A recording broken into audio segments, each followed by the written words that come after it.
Okay, everybody, this is mooneydashcam. Tonight, we are in Midtown Manhattan. We're going to be going to Quad Studios, where Tupac Shakur got shot 5 times inside Quad Studios on 7th Avenue.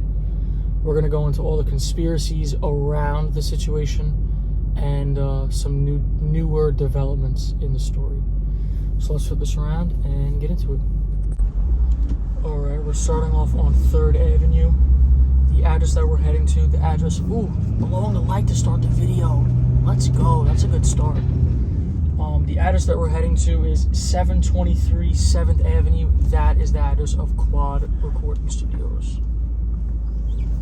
Don't forget to follow me on Instagram at mooneydashcam. That's where I can post all of the crime scene photos that I can't put in my regular YouTube videos.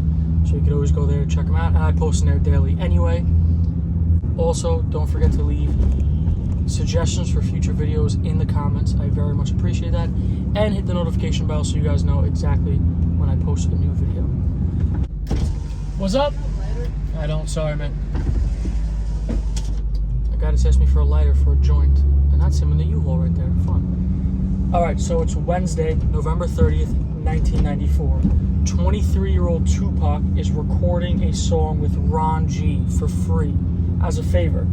After the recording session, he gets paged by a booker who asks him to do a song with a guy named Lil Sean, an East Coast rapper. Tupac agrees with the price being $7,000. Everybody agrees on the price.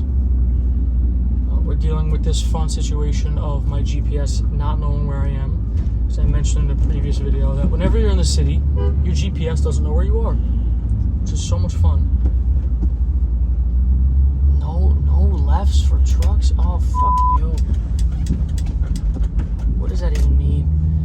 To spend the time to read all the signs in the city is just ridiculous. You just gotta just drive. Where to get without getting pulled over if it happens. So he gets asked to do a song with Lil Sean, $7,000, everybody agrees. The booker tells him to meet at Quad Studios. While they're on the way, Tupac gets a call asking why he was taking so long.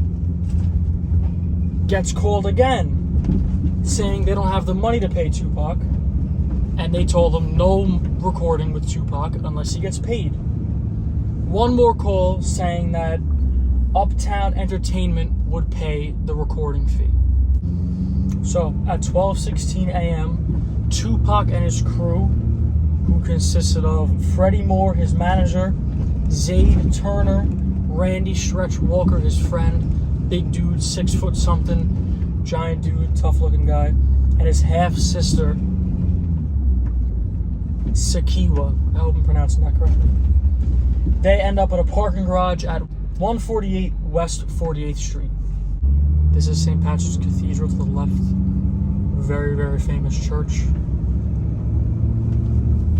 Now, 9 minutes later, Tupac and his group show up in front of the studio. I'm assuming they walked from the parking garage on West 48th. So inside Quad Studios at the time, totally randomly, by coincidence, you have Biggie, P. Diddy, all the members of Junior Mafia, and a bunch of other rappers in there recording, just totally by coincidence. So 2 of the new members of Junior Mafia at the time are out on the terrace smoking, and they see Tupac and his crew walk up. I gotta make this right here, and I got a bus. Come on, bus, please pass. Or are you stopping? What's going on? It is stopping. Yeah, I can turn, okay. It's real fun driving in the city. Good time. Not stressful at all. Like I said, they're out on the terrace smoking, and they see Tupac and his group pull up.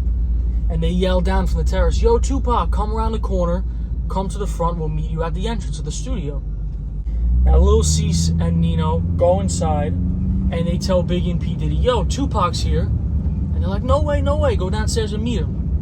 So they get in the elevator to go downstairs. Now, as they're in the elevator, the guy, Nino, actually hears the shots go off. Lil Cease doesn't hear them. Lil Cease tells the story on Vlad TV did an interview with him. So like I said, they hear the shots go off. Lil Cease doesn't hear them. We're right around the corner from the studio now. What are the odds that I'm able to park this truck anywhere? I don't think they're very high. I'll make it work, of course, but it's going to be interesting. Coming around here. Now, I wish I knew like the exact terrace that they were on, but you can't really find that information. And I heard somewhere they were 8 stories up, which would be crazy to call down to someone 8 stories up, but I don't know if that's really true. A lot of this information is like hearsay. Nobody's gonna like how I decide to park to get this filmed. But you know what? I don't think it matters.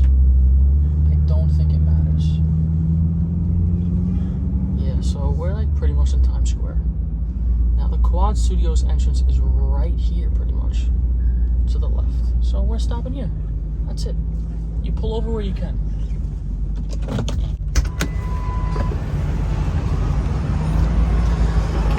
So this right here is the infamous Quad Studios. Let's see if we could see where maybe the terrace is around the corner, like they said. But yeah, that's the little nondescript spot that a lot of famous rappers are coming in and out of. I'm sure not just rappers too. I would assume it's around this corner. Okay, anyone want a bag?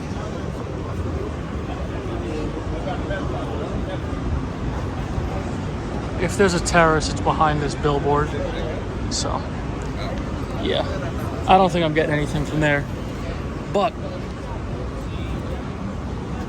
yum.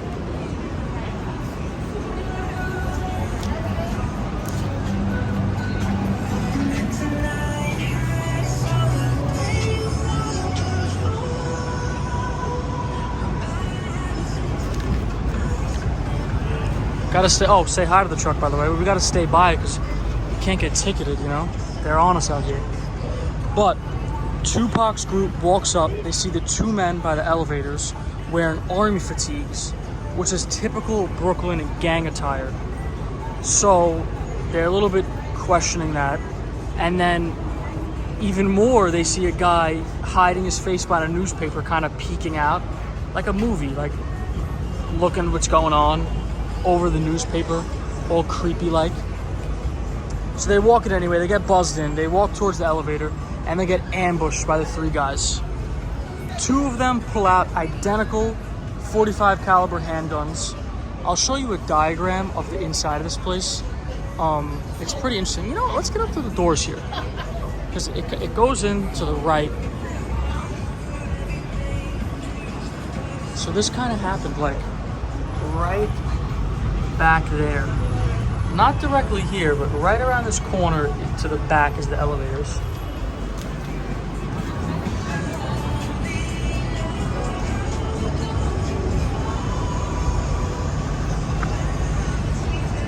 Like I said, they pull out 2 identical 45 caliber handguns and go straight for Tupac. And they tell him to hand over his jewelry and money. They have $40,000 total in jewelry, $35,000 on Tupac, and then $5,000 on his manager, Freddie. Tupac does not feel like getting robbed that day. He was a tough dude, 23 years old at the time, feeling like he's on the top of the world. Grabs for one of the guns of the people. In the gun tussle, Tupac gets shot at least 4 times, but 5 bullet wounds, as I believe one goes through his hand. So bullets hit him in the testicle, through his thigh, 1 in his hand, and 2 in his head, which is really crazy. I mean, he got shot up bad. Now, right when this happens, oh, and then his manager, Freddie, got shot in the stomach. They both go down. Freddie gets up and chases them out these doors onto 7th, and they run away.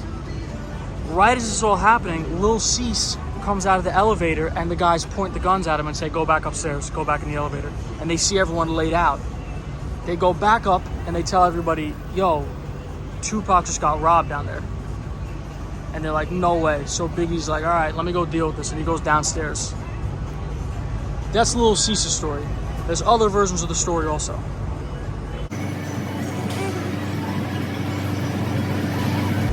The other version is, instead of Biggie coming downstairs to deal with it, Randy Stretch Walker pulls Tupac into the elevator, and the elevator goes up to where they're all recording. And it opens up to Biggie, P. Diddy, all them, and like, yo, what just happened? And Tupac starts yelling that, yo, you set me up. You set me up to get robbed here. This is ridiculous. And they all kind of, whatever, talk to him as best they can, try and calm him down. And he actually asks one of them to roll him a joint. There's some stories that say that he rolled the joint himself. Some stories that say that he asked one of them to roll a joint. But he said he wanted to die high. Okay, that was a true G. Let's get a little bit of the scene going on here. I've only filmed in Times Square once before, and I never even got out of the truck. During the pandemic, nobody was here. It's very odd during the lockdowns. This is where no one from New York goes, and only tourists are here. So it's a pretty funny scene.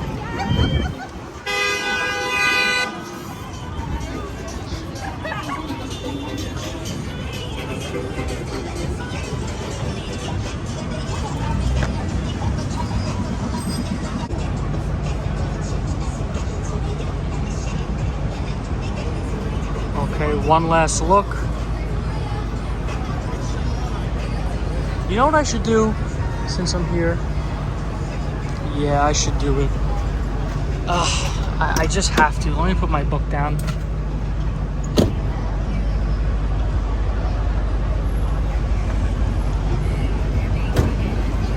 I just have to do a once around on the hood of the truck. I know the cops are gonna yell at me in 1 second, and then we get down. You think I can do the jump? I think I can. My camera didn't like that, but I did it. So as they're down on the ground, they do get robbed. Now, this is all taking place when the next day, Tupac and his road manager, Charles Fuller, have to be in court for the verdict of their sexual assault case. Tupac gets taken to Bellevue Hospital for surgeries. Being there not too long after his surgeries, he checks himself out. He didn't trust anybody. He didn't know who was after him, who was behind this all. This is a pretty crazy look at Times Square right now. And this is just an average day. This is Wednesday at, it's actually 10:45 at night right now. But yeah, he checks himself out. Then he famously shows up to court the next day in a wheelchair.